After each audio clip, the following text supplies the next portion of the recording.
I want to spend a separate edition on the Apollo 14 shot here, which is Edgar Mitchell and the view from station B1. There's things happening here which I haven't seen are documented at all. In this image, he seems as though he's walking, and all of a sudden he sees something and turns around towards it and just jerks in movement and stops. So we'll see the footprints nearby. I'm just trying to get a good image. Obviously the camera is here. This is the view from further taken back. So this is the panorama, obviously, from the shot. I think, I'm not sure, is that part of the moon buggy or whatever? It's part of the extravehicular activities.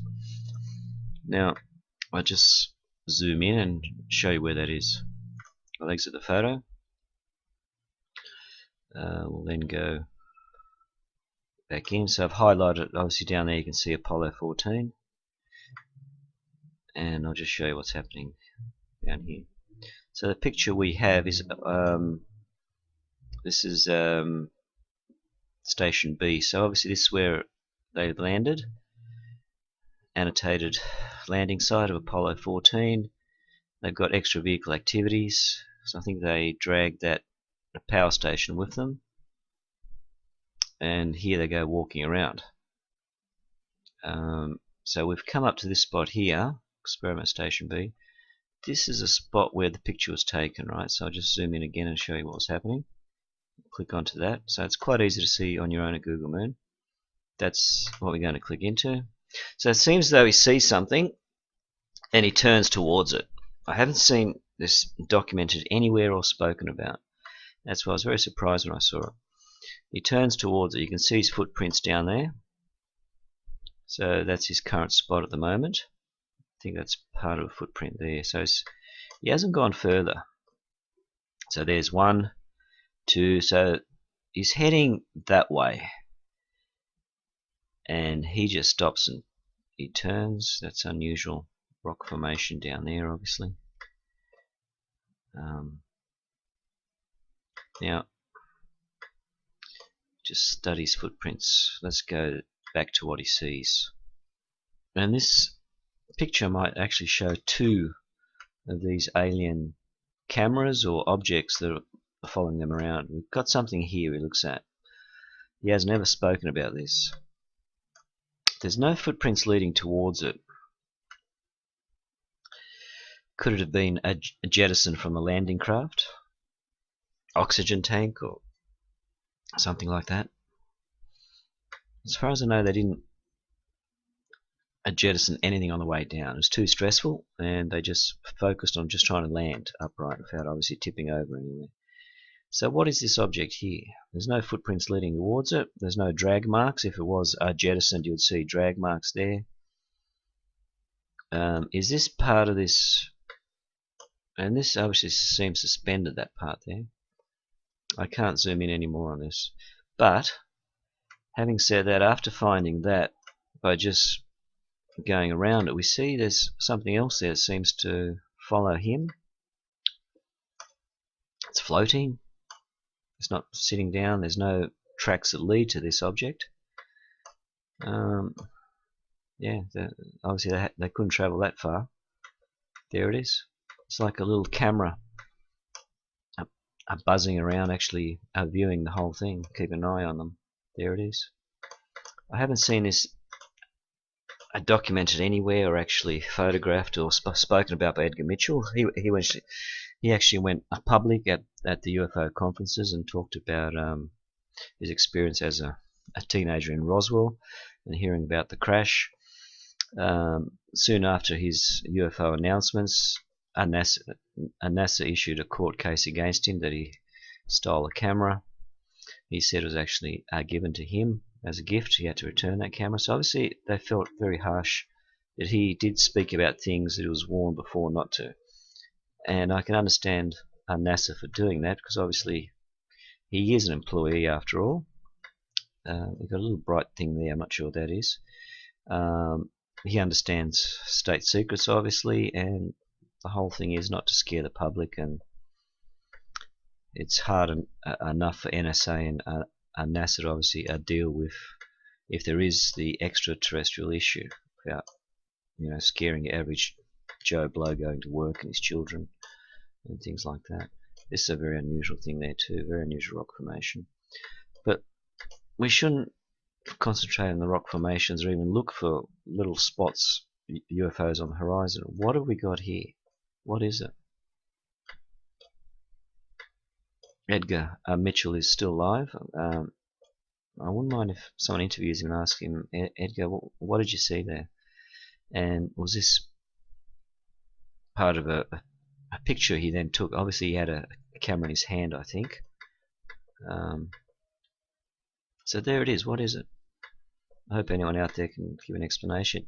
It doesn't seem like anything that would be a jettison from a vehicle without leaving skid marks, or it seems to be upright, sort of 45 degrees, without any prop underneath to hold it up. And there he is. He's turning towards it. Obviously he sees it. He sees it there. It's not that far away that you couldn't see it. Obviously in that bright sunlight it is reflecting. Anyone out there have comments about what's going on this picture? I'm just trying to see if I can see any more UFOs on the horizon. So rather than have large UFOs actually hovering above them, it seems very discreet if they are being watched. Seems as though if they are watched, and the rumour is there was an NSA base at that time on the far side, which you can see in my previous editions on YouTube. Huge, tens of thousands of structures are there. Cylinder structures, rod towers, some 50 meters, 100, 150. Some reach 500 on the Cabeus crater area. There's obviously separate editions. I don't think we built those in 40 years. So what is that? And he's obviously looking very intent at that. And it's sideways, 45 degrees. I think that's a shadow from that side. Obviously you can see it is reflecting sunlight. Now quite a few people have commented they're actually large UFOs there. Well, I think they're just reflections of the sun, and that's the sun. It's very bright.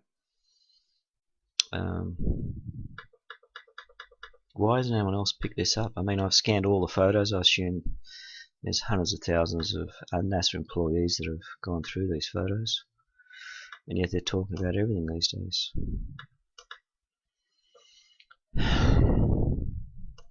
So it sort of discredits the fact this was actually shot at a film set in Nevada, because we see things that you wouldn't have in Nevada, like, there we go, we zoom in, and there it is, like a little remote control camera zooming around, a little UFO device, keeping a close observation on him.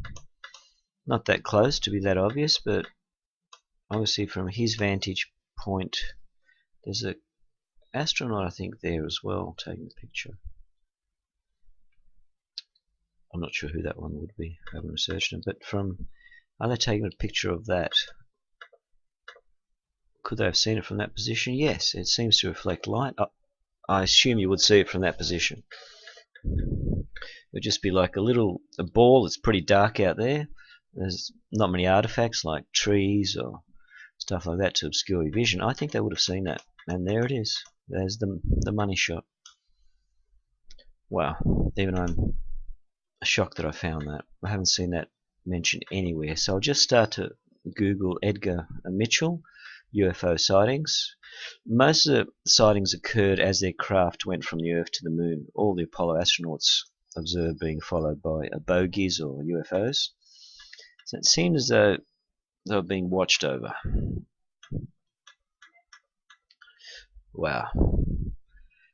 I really like comments about that one. This is a shot of the crew from Wikipedia.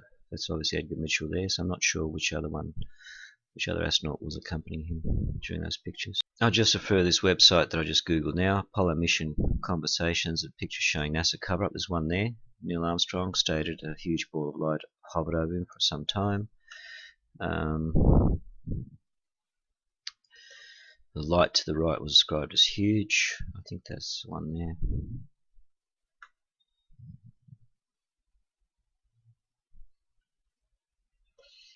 Gemini 7 spaceflight. 2 balls of light similar to those witnessed by Neil Armstrong. It's a photo by Neil Armstrong. We've got 2 balls of light. These are good photos. I haven't seen them anywhere else. Gemini 7. Cigar-shaped object, bright light. Mercury 1, 1962. Cluster of bright objects. Neil Armstrong photo of a ball of light on the moon. That one there. And now we've come to analyze. I was just zooming in on that shot as well, and I came across something that looks like someone's spinous process or vertebrae. It's one bit out there, another there, and then vertically up. There's a shadow there. Yeah, that's bizarre as well. Look at that. That could be obviously unnatural, but how many natural rocks will be symmetrical, perfectly symmetrical? I'm sure they probably would have picked that one up. I would have if I was in their shoes, but obviously, yeah, they probably would have seen it from the craft. That's very unusual. And something looks like a ball there. Yep, that's extremely unusual, that one. It just doesn't suit a normal rock. Well, anyway, besides all these strange coloured rocks, and obviously that's the money shot. This is like fantastic. I haven't seen that documented at all. That one there. It's like a device or an object, just seems to be very close. And that one seems to be not part of it, seems to float with it. Are these some sort of remote cameras? Because obviously when we go on the other side, what we see is there, and it seems to be floating around. And it could be that was the other astronaut, obviously took that picture. I would have seen that from that position, and there it is. Look at it. So that's obviously top secret. They can't talk about that and say, look, guess what, we took photos of this UFO device that was following us around. It looked like a remote device. I'll let you have another look at it, because I'm shocked that I found that. It just seems to be far away, but not that far that you can't see it. And there it is. Wow. Okay, end of this clip.